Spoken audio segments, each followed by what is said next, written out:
வாசன், உங்களை ஒருத்தங்க அடிக்க வராங்க அப்படின்னா செல்ஃப் டிஃபென்ஸ்க்காக நீங்க அவங்கள தடுக்கலாம், திருப்பி அடிக்கலாம்.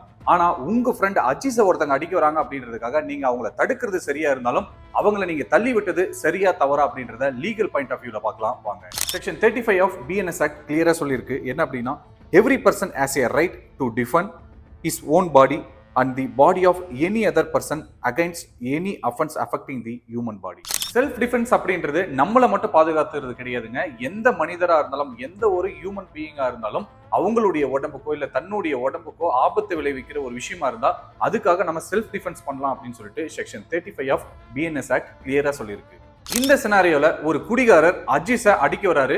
சோ அப்பதான் டிடி வாசன் அவர்கள் அதை தடுத்து செல்ஃப் டிஃபென்ஸ் பர்பஸ்க்காக தள்ளியும் விட்டுருக்காரு. நிச்சயமா இது கிரைம் ஆகாது. அந்த குடிகாரர் மேல அஜீஸோ இல்ல டிடி வாசன் அவர்களோ கம்ப்ளைண்ட் ரைஸ் பண்ணாங்க அப்படின்னா நிச்சயமா ஒரு 3 செக்ஷனுக்கு கீழே அவர் மேல கேஸ் ரிஜிஸ்டர் பண்ணப்படலாம். ஒன்னு, பயங்கரமா கெட்ட வார்த்தை பேசி இருக்கிறாரு. அதே போல ஒரு பொது இடத்துல பிரீச் ஆஃப் பீஸ், ஒரு பெரிய பிரச்சனையை உருவாக்கி இருக்கிறாரு.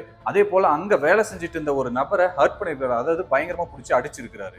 பொது இடத்துல கெட்ட வார்த்தை பேசினதுக்காக பிஎன்எஸ் ஆக்ட் செக்ஷன் 296 படி கிட்டத்தட்ட 3 மாசம் வரைக்கும் சிறை தண்டனையும் 1000 ரூபாய் வரைக்கும் ஃபைன் போடுறதுக்கான வாய்ப்புகள் இருக்கு. இல்ல ரெண்டுமே கொடுக்கறதுக்கான வாய்ப்புகளும் இருக்கு. பப்ளிக் பிளேஸ்ல பிரீச் ஆஃப் பீஸ் பண்றாங்க அப்படின்னா, அமைதிக்கு பங்கம் விளைவித்தல் பண்றாங்க அப்படின்னா பிஎன்எஸ் ஆக்ட் செக்ஷன் 352 படி 2 வருஷம் வரைக்கும் சிறை தண்டனையும் பெனால்ட்டியும் போறதுக்கான வாய்ப்புகள் இருக்கு. ஒருத்தங்களை தானா முன் வந்து காயப்படுத்துறாங்க, வாலண்டர்லி காசிங் ஹர்ட் பண்றாங்க அப்படின்னா அவங்களுக்கு 1 வருஷம் வரைக்கும் சிறை தண்டனையும் 10,000 ரூபாய் வரைக்குமான பெனால்ட்டி போறதுக்கான வாய்ப்புகள் நிறையவே இருக்கு. இது வரைக்கும் பார்த்தது லீகல் பாயிண்ட் ஆஃப் வியூல. இப்போ என்னுடைய பர்சனல் கொஸ்டின், அஜீஸ்க்கு ஏதாச்சும் ஒண்ணு அப்படின்ற போது டிடிஎஃப் வாசன் எப்படி வந்து முன்னாடி நிக்கிறாரோ அது போல உங்களுக்கு ஒரு பிரச்சனை அப்படின்னா யார் முன்னாடி வந்து நிப்பாங்க அப்படின்றத மறக்காம கமெண்ட்ல சொல்லுங்க.